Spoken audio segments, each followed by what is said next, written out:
가정예배 말씀 제목 상속자가 누리는 큰 기쁨. 본문 사무엘하 9장 1절에서 13절. 설은 왕위에 오른 다윗은 이스라엘을 넘보는 주변 여러 나라와 치열하게 경쟁했고 하나님께서 승리하게 하셔서 결국 유례를 찾아볼 수 없는 평화를 얻게 된 것입니다.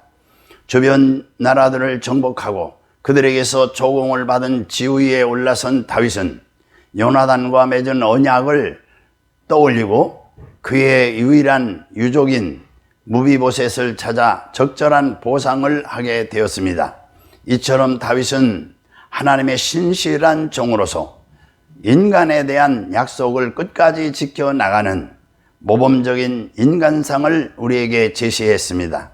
이처럼 하나님의 은혜와 사랑을 아는 자들은 인간에 대한 의무 또한 게을리하지 않는 것입니다. 첫째, 1절에 다윗이 찾는 것은 무엇입니까?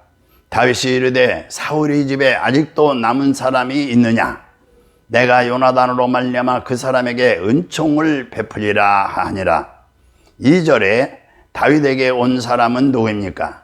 사울의 집에는 종 한 사람이 있으니 그의 이름은 시바라. 그를 다윗의 앞으로 부르매 왕이 그에게 말하되 내가 시바냐 하니 이르되 당신의 종이다 하니라.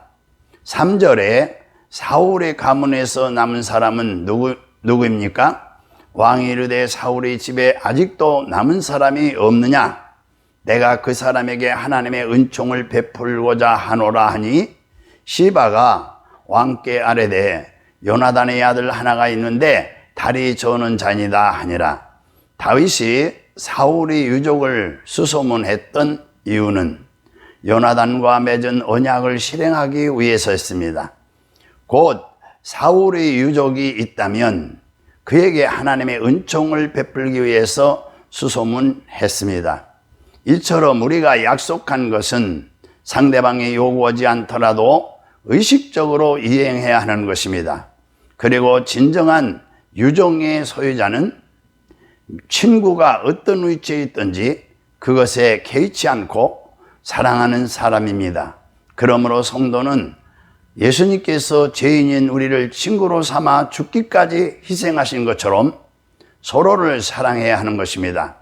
다윗은 하나님의 은총, 곧 하나님께서 인간에게 베푼 것과 같은 놀라운 은총을 베풀고자 했습니다. 이것은 요나단이 다윗에게 요구했던 바로 그 은총이었습니다. 여기서 하나님이 인간에게 베푼 것과 같은 은총이란 희생을 동반한 은총을 말하는 것입니다. 또한 이 은총은 경건에 의한 은총이며 하나님을 생각하고 행하는 은총일 뿐만 아니라 끝내는 하나님의 영광을 나타내는 은총인 것입니다. 마지막으로 이 은총은 하나님의 사랑을 덧입는 자만이 행할 수 있는 것입니다. 다윗이 찾는 요나단의 아들은 다리를 저는 무비보셋이었습니다. 그는 이미 왕위 계승권도 상실한 상태였으며 더군다나 불구자로서 아무 소망이 없는 채 살아가고 있었습니다. 그러나 다윗은 소망이 끊어진 그에게 소망을 주고 하나님의 은총을 전했습니다. 이런 다윗의 행동은 소외된 자들을 찾아가 위로와 회복을 전하며 낙담한 자에게 소망을 심어주는 예수 그리스도의 사역을 암시하는 것입니다.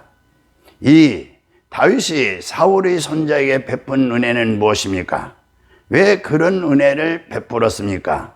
7절에 다윗이 그에게 이르되 무서워하지 말라. 내가 반드시 네 아버지 요나단으로 말미암아 네게 은총을 베풀리라. 내가 네 할아버지 사울의 모든 밭을 다 내게 도로 주겠고 또 너는 항상 내 상에서 떡을 먹을지니라 하니 11절에 그 결과가 어떻게 됐습니까? 시바가 왕께 아뢰되 내 주 왕께서 모든 일을 종에게 명령하신 대로 종이 준행하겠나이다 하니라. 무비보셋은 왕자 중 하나처럼 왕의 상에서 먹으니라. 하나님을 닮은 친절은 결코 자기의 유익을 구하지 않는 것입니다. 개인적인 이익의 관점에서 행사되는 친절은 친절이 아니라 상업적인 술수일 뿐인 것입니다. 또한 친절을 진실로 행하는 자는 능력이 허락되는 한 자기를 필요로 하는 모든 사람을 도울 준비가 되어 있는 것입니다. 곧 선하고 유익한 자에게만 국한시키지 않고 은혜를 모르는 자와 악한 자에게도 인자해야 합니다.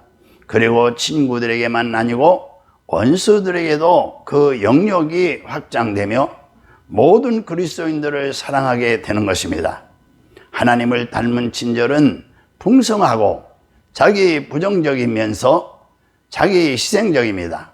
마지막으로 하나님을 닮은 친절은 오래 참으며 변하지 않으며 영원한 것입니다.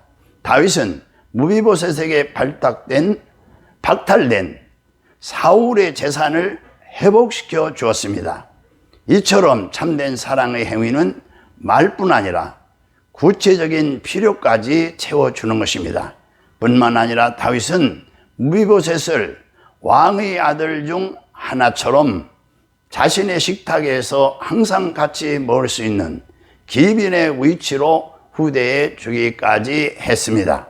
무비보셋이 누린 특권은 그의 비참했던 처지를 보상하는 데에 충분했으며 앞날에 대해 큰 기대를 안겨주었습니다. 이것은 영적인 측면에서 그리스도인들이 비록 고난에 처해 있을 때라도 하나님의 보상과 위로를 생각하며 그 고난을 극복해 나갈 수 있음을 보여준 것입니다. 무비보셋이 다윗의 식탁에서 누리는 기쁨은 하나님의 백성들이 장차 받을 축복을 암시하는 것입니다.